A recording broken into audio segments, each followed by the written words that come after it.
There are preems in this race, so listen for them. Judges ready, riders ready. On my whistle. Stage two's got the. Hey, what's going on, everyone, and welcome back to Rail to Gutter.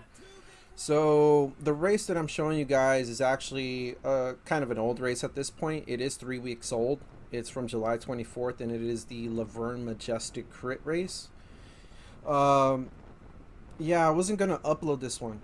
Honestly, I really wasn't, because I hated the outcome. It sucked so bad for me. You know, I was looking forward to this race so much, and in the end, it just, decisions were made that were not in the race. It was a decision that I had made before the race, and it was actually the night before the race. So what I mean by that is that you know, I had one too many beers, basically. So that was the main driver for the bad outcome for me for this race. I had, I think, like maybe 6 or 7 beers or something like that. I don't really remember, and I didn't drink enough water to mitigate some of that, you know, some of that beer in my system. And I woke up a bit tired, groggy. I was okay, but you know, I was definitely a bit tired. I was feeling it for sure. So that was the main driver. The other thing was that I showed up late. This race for CAT5 started at 12:30, and I showed up at 12. So I was gearing up at 12 o'clock, you know. So yeah, not a good start off. I registered, did all that stuff, and I got like a 5-minute warm up. So the other thing was no warm up. So those are the main things, right? Now, one thing that kind of threw me off a bit was actually when I was ready to go and register. Someone was actually nice enough from a different team, which one of the pro teams there, to give me some direction as to where to go for registration. So shout outs to someone from Team 6, whoever that was. I don't know who it was, but shout outs to that person. Really cool. But one thing that kind of threw me off was when I was actually heading further down to go and locate that tent. I asked someone else, hey, you know, where's the registration tent? Because it's not like that tent actually had like a big sign on it, registration. At least not that I saw. There was someone else from a different team that kind of came off weird. He looked at me like I was kind of stupid and I didn't know where it was, and well, I genuinely didn't. And in the end, he just kind of pointed and he's like, over there in the purple tent. I'm like, oh, okay, thank you. And that was it. So I, like, you know, I was on my way to registration. And then I go and do this like 5-6 minute warm up, whatever I could. And then someone else was like kind of looking at me weird. I don't know. It was a weird environment for me. Maybe I'm overthinking it. I'm not a very social person myself. I'm actually more of a homebody. I kind of keep to myself a lot. A lot of my training, on the bike, I treat it a lot like skateboarding. You know, most of my life was skateboarding. So for me, it was always just grab your board, go out by yourself, and go learn some tricks, or, you know, whatever. Like, that's how I treat this sport. Probably not the best, because cycling does require some socializing, or a good amount of it. And yeah, being somewhat like you know, someone that kind of keeps themselves a lot, that offers some challenges for sure. But you know, you can overcome them. It's not that bad, but it's definitely something that I have to learn. So yeah, that's the other thing. But yeah, those are the things that happened to me, and I guess that's one of the reasons why I didn't want to upload it. But I figured, you know what, let me show you guys what happens when you do those, when you do drink and you decide you want to do a race the following day when you're already groggy and tired. So if you look at the screen, you'll notice, if you haven't already, that my heart rate's pretty high up. I've been at 190 for about a lap now, maybe. And that's pretty high, at least for me. My highest point is not on the screen yet. It's a little over 200. And yeah, at this point, I'm already hurting. Again, no warm up and elevated heart rate. It's kind of warm. There was some wind. It was southwest wind. I think it was probably like no more than 5-6 miles an hour. And in the end, my original strategy was stay with the mid pack, or at least somewhere in the top. I had no intention of contending any type of podium. I just wanted to stay with the group without getting dropped. But of course, my strategy had to change a bit from those two things to stay with at least the group somewhere in the back if you need to at this point. So I figured, you know what, I'm gonna have to tail gun it. That's all I got right now, you know, in my legs at least.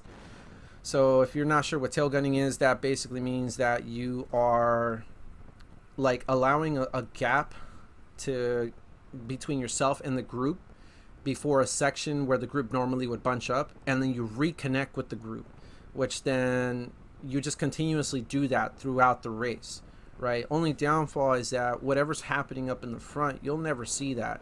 So that's the major drawback of that, right? So if you're okay with that, then it'll work out for you. But yeah, the other thing actually is that when you do that, you also are relying with the people in the back of the group to keep you together. And in this case, it kind of started to not work out, and I didn't realize it till it was kind of too late. So at this point in the race, I'm like, okay, I have a really high heart rate. The pace is picking up pretty fast in this section, and this is one thing that I was paying attention to a lot. I was like, okay, this section seems to be really fast for us.